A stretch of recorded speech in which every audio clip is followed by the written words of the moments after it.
Hey everybody, this is Lieutenant Governor Micah Beckwith, and you can ask me anything.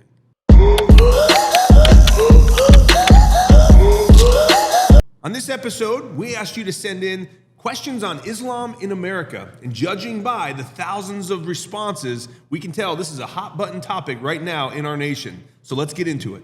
Josh writes, how do you believe we should preserve our founding principles and Christian values without violating the First Amendment? The First Amendment, many of you know it, gives us 5 freedoms that the Constitution enshrines as being protected, that you cannot violate as a government. Your right to freedom of speech, your right to freedom of worship, right? Freedom to assemble, freedom of the press, freedom to petition your government for any grievances you might have, right? These 5 freedoms are so core to our foundation. So when it comes to the freedom of religion, the freedom to worship how you want, absolutely. And I want everyone clearly to hear me say this right now.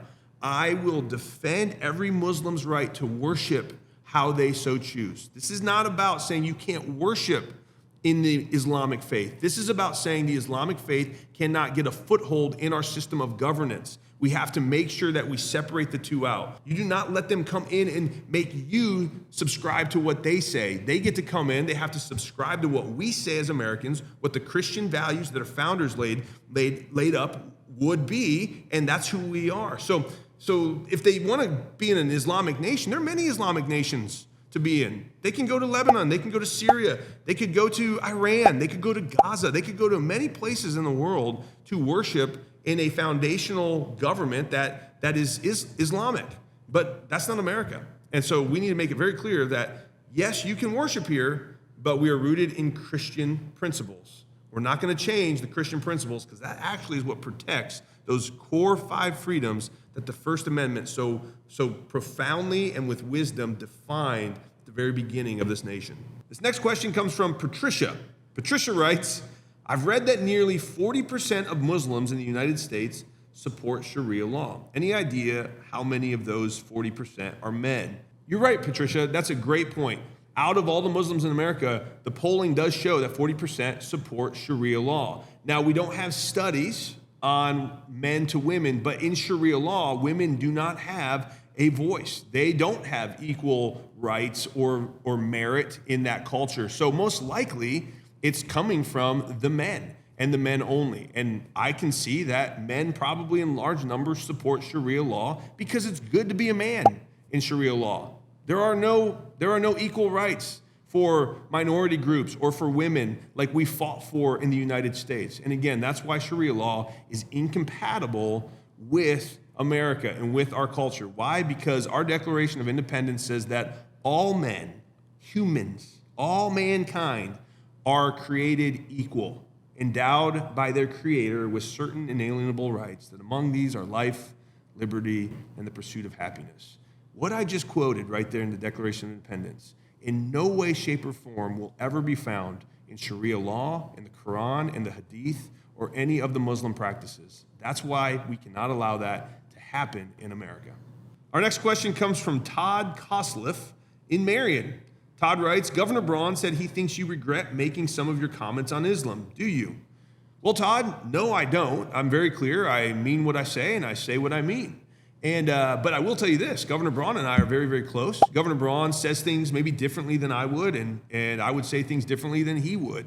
But the Democrat Party just started blasting the governor the other day for his post on the Nuclear Family Proclamation, that June is now going to be known as the Nuclear Family Month in Indiana. And I think that's awesome. He did a great job declaring that, proclaiming that for all the state. And so now they're coming after him too. And you know what? I think it's a good day when people on the left, Marxist idealists, and people that don't understand American history very well, like the Democrat Party, I think it's great when they start blasting Governor Braun and myself, because it just tells me that this administration is doing something right and we're protecting the values that make Indiana strong. Our next question comes from Bo Brown. Bo writes, would you be willing to have a public conversation with a local imam? Hey, Bo, absolutely. I've actually even done that. Whenever we send out our faith-based initiative roundtables, we always send them to imams, rabbis, and pastors. We send them out. We ask them, hey, come meet with the lieutenant governor, come ask questions, come share your concerns or what you experience in your community. We'd love to know. We'd love to help you. I love Muslims. I've said it many times over. Our Muslim community are valuable people. Why? Because they're made in the image of God. So they have dignity and value because of that. Just because I love Muslims, I also can say that I disagree and hate what they believe sometimes, because sometimes those ideas are not good. I would love to publicly and on record have a conversation with an imam that does support Sharia law. Usually what happens when you have people that are interviewed about statements like I've made or others like me in politics that have made statements condemning Sharia law, they won't get the Muslims that actually are willing to defend Sharia law. They get the PR Muslims that say, well, let's not talk about that. Let's just talk about love and acceptance and tolerance, right? I would love to actually go toe-to-toe with an imam and say, hey, I want to know why Sharia law you think is compatible with the American way of life. Why should you not assimilate into our culture, our laws, our way of life? Why do you want to bring yours here and do what we see is happening in places like the UK or in Paris or in Minneapolis or in Dearborn, Michigan? Our next comment comes from Amy Meck. Amy says, just popping in to let you know how thankful we are for your powerful voice. Well, Amy, I really appreciate you saying that. And likewise, I'm very grateful for what you're doing with the RARE Foundation. If you don't know who Amy is a massive influencer on social media. And RARE stands for Rise, Align, Ignite, and Reclaim. And it's all about taking back our constitutional principles and the foundations that undergird this entire society for what is good, right, true, and virtuous. And it all starts with Judeo-Christian principles. And so, Amy, keep doing what you're doing. Thank you so much for your support. You're a big encouragement to me and to the state of Indiana. So keep it up, and we're going to be linking arms with you, standing for what is good, true, right, and virtuous every day of the week and twice on Sunday. Persia writes, hi, Micah. Iranian-American Hoosier here. My advice to all Hoosiers and Americans is study what happened to Iran before and after the Islamic Revolution of 1979. Persia, thank you so much for your question. You're right. If you know any history at all, you'll know the Persian people before 1979 actually had a pretty good society. Now, it wasn't perfect, and there were certainly issues with the Shah, the monarchy, but it was much better than in 1979, the Islamic Revolution. Radical Islamists took over. Now, the way they took over was a really important piece of understanding you have to know. It was the Red-Green Alliance. It was the Marxists and the radical Islamists, the red and the green. And they worked together to overthrow the Shah. The Marxists tore everything down. That's what Marxism does. It only tears down traditional structures. It never builds anything up. And then the Islamic Caliphate came in, the radical imams came in and built this new version of Sharia law, just tyrannical government. And now we see the Iran today. For 47 years, we have seen tyrants running that nation. And they've oppressed their people. They've been a scourge to the Middle East. They've killed Americans. And it's because the Marxists and the Islamists work together. Now, what's happening in America today is the exact same thing. You have the Marxists tearing down the traditional norms, going after our foundations of Christian Judeo principles that undergird our entire freedoms. And you have the Islamists that are working with the Marxists to then build up a radical Islamic caliphate. Listen, go back and study Muhammad in 622 AD. When he immigrated from Mecca to Medina, he immigrated, populated, and then dominated. This is what Islam does. We cannot allow that in America, and we should, like you said, Persia, we should learn from history and the mistakes that many in history made so that we don't make those same mistakes ever again. Our next question comes from Carol. Carol writes, when did you decide hate and discrimination were positions that Jesus supports? Well, Carol, actually in Luke 12:51, Jesus says, do you think I've come to bring peace? No, rather I've come to bring division. And Jesus is very clear that we are to love what is good and hate what is evil. And so should we discriminate? Yes, we should discriminate against evil. Would you discriminate against white supremacists in your community? Would you discriminate against Nazis that want to come to your community and boldly proclaim their Nazism? Listen, there are times and places to discriminate, and there are things that we should discriminate against. And in our culture, it's good to hate evil and to love good. Our next question comes from Lisa Crosswhite. Lisa writes, name one person who believes in Sharia law. Well, Lisa, let me think. Oh yeah, I think we found some.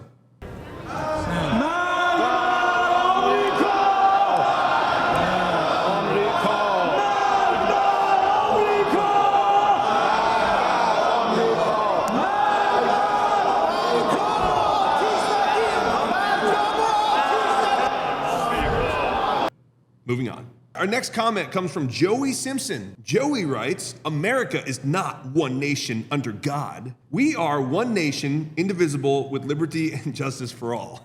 Well, Joey, I don't think you can just take out words randomly. We are one nation under God, indivisible, with liberty and justice for all. That is what our pledge says. And so I'm not sure what you want me to do with this. You can try to take words out, but it doesn't work. We all know that we are one nation under God. Go back to our founders. Go back to amazing speeches that men like Abraham Lincoln gave. Amazing times of crisis where presidents like FDR or JFK or others called for us to have a national renewal of faith, to pray to our God. Ronald Reagan said, if we ever forget that we are one nation under God, we will be a nation gone under. So you may like to take words out at your, just because of your opinion, but it doesn't work that way. We are one nation under God. We always have been, and we always will be here in America. Our next comment comes from Dennis Heatham. Dennis writes, most Americans agree with you. Stay strong, and God bless you. Well, Dennis, thank you so much. Your encouragement means the world to me. It is so nice when you receive these kind of messages. And I will say on this issue, 100% you're right. Most Americans do agree with us. We've seen 75% of people who comment, send emails, send messages, are saying, hey, we agree with you, stay strong, don't back down. This is a really important issue. And you know what? I'm going to keep fighting. And I do find it interesting that in this culture, you get the media trying to gaslight people to say, hey, you're on an island, you're by yourself. Look at this clown. He's the only one who thinks this way. No, real people know, hey, there's a lot of us out there. There's a lot of people who are pro-American, who love this nation, love the foundations and the vision. And that's what I'm saying. That's what you know, Dennis, to be true. And that's what the majority of Americans know to be true as well. So thank you for your comment, and I'm going to keep fighting. Our next question comes from John Brown. John writes, who is funding all these mosques? Yes, the mosques are going up very quickly all over the nation. You know, Texas has 2 mosques going up every single month in the state of Texas. That would lead you to really think, okay, there's some money coming in, because these are beautiful buildings. I mean, they certainly are nice to look at. You can tell a lot of thought, a lot of money, a lot of effort goes into building these mosques. But remember, mosques are not just churches. Mosques are a place of potential religious activity, yes, but also they're political buildings and they are military buildings. Islam isn't just a religion. It's a religious, political, and military ideology all cloaked in one banner. And so we see when we look at the funding, it's coming from endowments. A lot of these are funded from international charities or even in some cases governments. So we've got to dive into this more and more, because we would never let a communist China military institution be built in our backyard. We shouldn't let foreign institutions build mosques in our backyard if they're going to be engaging in political and military hostile behaviors that are coming against the American way of life. Our next question comes from Wallace Babar. Wallace writes, seeing as how Muslims make up a little less than 1% of Indiana's population, can you explain why your own faith and your values are so fragile as to be threatened by this tiny minority? Well, Wallace, just so you know, in the last decade, we've seen the Muslim population in Indiana double. If you go and you look around, not only Indiana, not only our nation, but also Western civilization across the Atlantic, we see that Sweden, by the year 2050, according to Pew Research, will be 30% Muslim. You have to understand, the Muslim community and the Islamic ideology is very patient. They understand a way to take over a nation is usually not from outside forces. It's usually coming in and outgrowing, outpopulating, and then changing the laws from inside out. That happened with Muhammad. Muhammad, when he immigrated from Mecca to Medina, he did the exact same thing. He was welcomed in by the Jewish communities, and they were known as Banu, the Banu Jewish communities. And within 5 years in Medina, Muhammad outgrew, built an army, and then overthrew the Banu Jewish populations in Medina, and there were no Jews left. Or if they were there, they were subservient and had to pay taxes to the Muslim community. So Islam has always said, immigrate, populate, and then dominate. That is their strategy. And so we can't take this lightly. If we see 1% right now, yes, it is 1% right now, but that will continue to double. You may not experience the travesty of America falling to a Sharia law hellhole like we see other nations around the world, but your children will, and your children's children definitely will, if we don't do the right thing right now. Don't be so selfish, Wallace, to think that somehow this isn't your problem. Yeah, maybe it isn't your problem, but the people around you and the people that are coming after you, they'll have to deal with this problem if you don't, if I don't. And I'm not willing to just sit back on my laurels, enjoy what our founding fathers fought for, died for, bled for, all of the people who have sacrificed so we can have freedom because they stood up against evil, even when it wasn't necessarily the most pressing evil of the day. They still went and they fought it. We didn't have fascism by Nazis in America. We had our sons and daughters went overseas and stopped it there before it got to our shores. Why? Because they had the foresight and the wisdom to say, that's evil. I don't want it coming to our shores. You should have the same type of foresight. Unfortunately, I know people on your side of the aisle typically don't think that way. And you may not pay the price for it, but your children will. And I'm not okay with that. I will continue to fight for your children if you won't do it yourself. And that's why I'm doing what I'm doing and saying what I'm saying. Our next question comes from Tony Silva. Tony writes, do you have a standard for distinguishing between a genuine Muslim and an Islamist? Now, like I've always said, first and foremost, most Muslims actually are pretty moderate, right? And that's why I've said I love Muslims. I have no ill will in my heart towards Muslims as individuals. And a lot of them, if you're talking to them, will say, hey, I don't subscribe to the crazy radicals that we see overseas cutting people's heads off, right? But you can't identify Islam by looking at a Muslim in today's world. Who gets to identify what Islam is? You know, back in 1935, 1936, and 1937, there was a radical ideology taking hold of Germany. And there was a young pastor, his name was Dietrich Bonhoeffer. Dietrich Bonhoeffer was told by many people in Germany at the time, stop speaking out against Hitler and the rise of Nazism. And you know, there were people in Dietrich's own town that said, hey, I'm a Nazi, but I'm not like Hitler. I'm not like that guy. You know, just leave us alone, Dietrich. Like, we're not the same. I don't subscribe to all the crazy he's doing. Yes, I subscribe to things like the Nazi army, but I'm not like Hitler, is what they would tell Dietrich Bonhoeffer. And Dietrich said, hey, this is an ideology that will destroy our nation and the nations of the world if we don't stand up right now. And he did, and he paid the price for it. He was killed. He was executed for standing up against evil, but he's now revered as one of the most heroic individuals of the 20th century for what he did. But there were people that were telling him, hey, this isn't that big a deal. Like, that's down in Berlin. Like, we're up here. We're doing our thing just in the small town in Germany. We're not really the problem. Stop taking it out on all of us. Listen, it's the same exact thing. Radical Islam is Islam because that's what Muhammad said.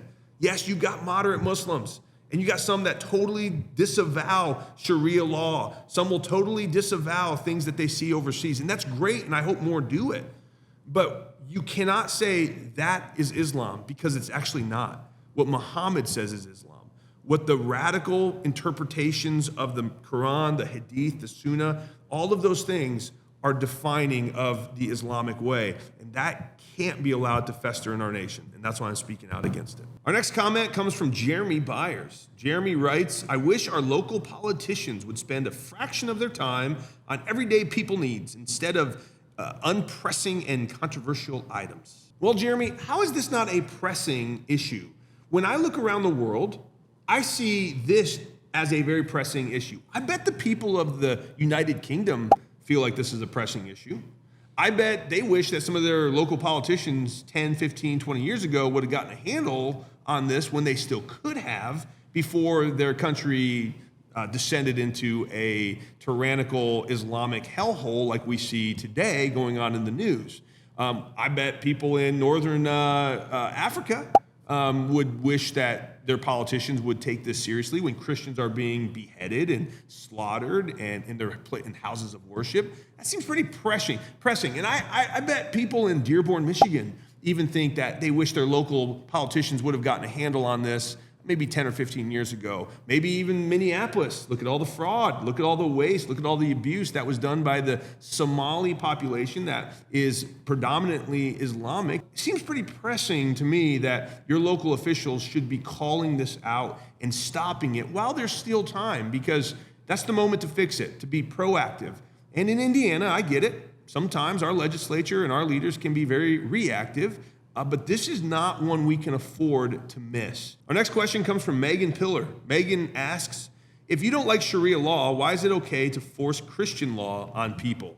Well, Megan, I'm glad you brought this up, because all of Western civilization is rooted in Christian law. You can go back to the Knights of the Magna Carta. The Magna Carta was rooted in Christian law. Blackstone's law was rooted in Christian principles. We find the Declaration of Independence is rooted in Christian principles, and the Constitution is rooted in Christian principles. Everything about who we are as America is rooted in Christian principles. And by the way, we're not forcing anyone to believe a certain way, but we are saying that these are the rules, this is right and this is wrong. Really what you're talking about, Megan, is who gets to define objective morality. That's really what you're talking about. So you're saying, well, if Sharia law can't define objective morality, then why do we let Christianity define objective morality? Well, Megan, because Christianity defining objective morality out of all the other paths, all the other ways in the world has been the most successful, that has bred the most prosperity and blessings and protection for people. Just look at Western civilization. You cannot deny what has happened since Christianity has come on the scene, how freedom and liberty has expanded across the globe. So for us to think that somehow, oh, we can be a godless nation, we can be a secular nation. No, you can't. You will always have a God. And who is that God? It's the one or the thing that defines objective morality. You can go back to Egypt. Pharaoh was God. He defined objective morality. What is true, what is right, what is wrong, what is bad. You can go to Stalin's communist Russia. He defined what was objectively moral. You can go to Hitler's Germany. He defined what was objectively moral or immoral. And I'm telling you right now, those people didn't get it. They made terrible mistakes. They defined morality wrong, and guess what happened? Many people paid the price. You know, I love what John Stone Street says out at the Colson Center. He says, ideas have consequences, and bad ideas have victims.